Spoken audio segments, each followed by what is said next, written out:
YouTuber Raavan కేసులో మరొక కీలక మలుపు తీసుకుంది ఈ కేసు. ఇప్పుడు డైరెక్ట్గా ఎన్ఐఏ రంగంలోకి దిగబోతోంది. నేషనల్ ఇన్వెస్టిగేటివ్ ఏజెన్సీ డైరెక్ట్గా రంగంలోకి దిగే అవకాశం ఉంది. బికాజ్ రావణ్ పై మోపినటువంటి కేసులో ఉపా యాక్ట్ కూడా నమోదైంది.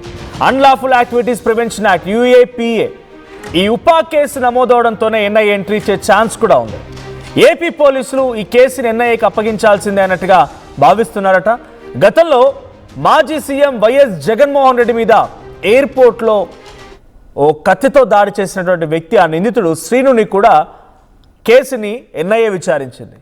సో 10 ఏళ్ల పాటుగా, సుమారుగా 5 ఏళ్ల పాటుగా జైలు శిక్ష అనుభవించాడు నిందితుడు శ్రీను.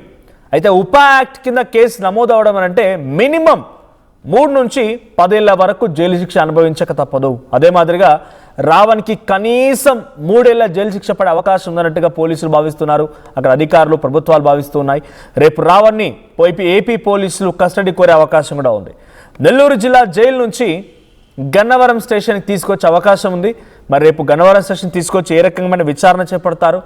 సో ఆయన పైన ఇప్పుడు మొదటి వరకు ఆయనపై నమోదైనటువంటి కేసు కేవలం పవన్ కళ్యాణ్ పైన దూషణలు చేయడం, పవన్ కళ్యాణ్ గురించి తప్పుగా మాట్లాడేందుకనే 4 పోలీస్ స్టేషన్లు, మొదట పిఠాపురం, తర్వాత మచిలీపట్నం, మధ్యలో కాకినాడ, ఆ తర్వాత ఇప్పుడు గన్నవరం, ఇన్ని ప్రాంతాల్లో కేసులు నమోదవుతూ వచ్చాయి.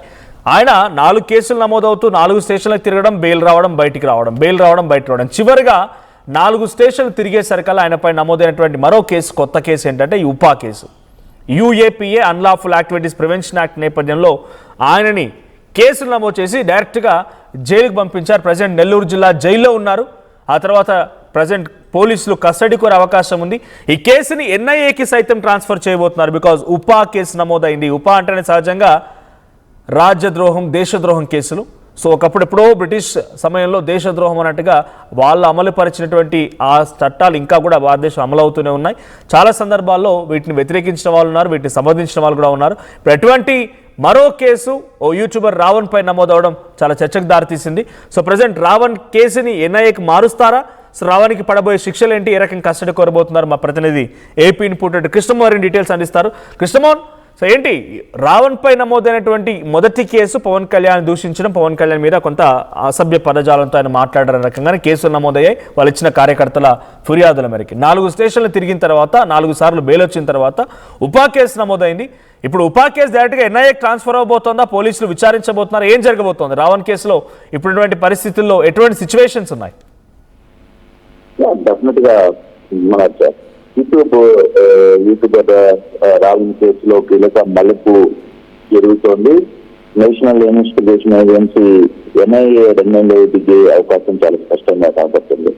కారణం ఏంటంటే ఈ కేసుకు సంబంధించి ఏపీ పోలీసులు రావణ్ మీద పెట్టిన ఏవైతే కేసులు ఉన్నాయో, ఈ రావణ్ మీద పెట్టిన కేసులు దాదాపుగా ఉపా చట్టం కింద, UAPA చట్టం కింద కూడా, అది సెక్షన్ 13 కింద కూడా వచ్చే అవకాశం ఉంది. కాబట్టి ఇది రాజద్రోహాలకు సంబంధించిన కేసు.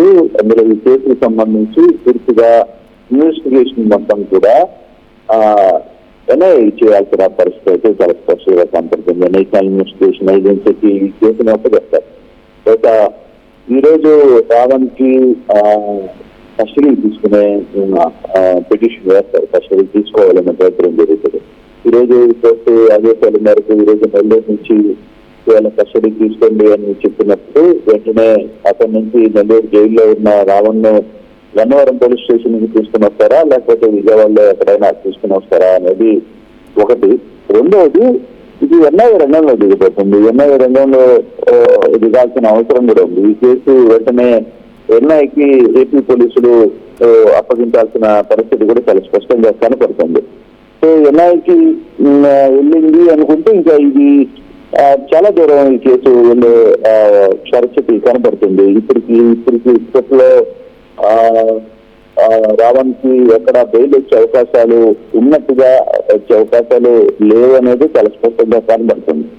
అయితే దీని మీద కొంత న్యాయ పోరాటం చేయాల్సిన పరిస్థితి రావణ్కి ఉంది. సో ఈ కేసులో ఎన్ఐఏ ఎప్పుడైతే ఎంటర్ అవుతుందో, మనం గతంలో కూడా చూసాము ఈ కేసుకు సంబంధించిన ఒకటి వైఎస్ జగన్మోహన్ రెడ్డి ఎయిర్పోర్ట్ లో జరిగిన అటాక్ ఏదైతే అతని మీద హత్య ప్రయత్నం జరిగిందో ఆ కేసు, అంటే అది ఎయిర్పోర్ట్ పరిధిలో కేంద్ర దీంట్లో జరిగింది కాబట్టి ఎన్ఐఏ కిందకి వెళ్ళింది. ఆ కోడికత్తి కేసులో సీను దాదాపుగా 5 సంవత్సరాలు జైల్లోనే ఉన్నారు, బెయిల్ రాకుండా.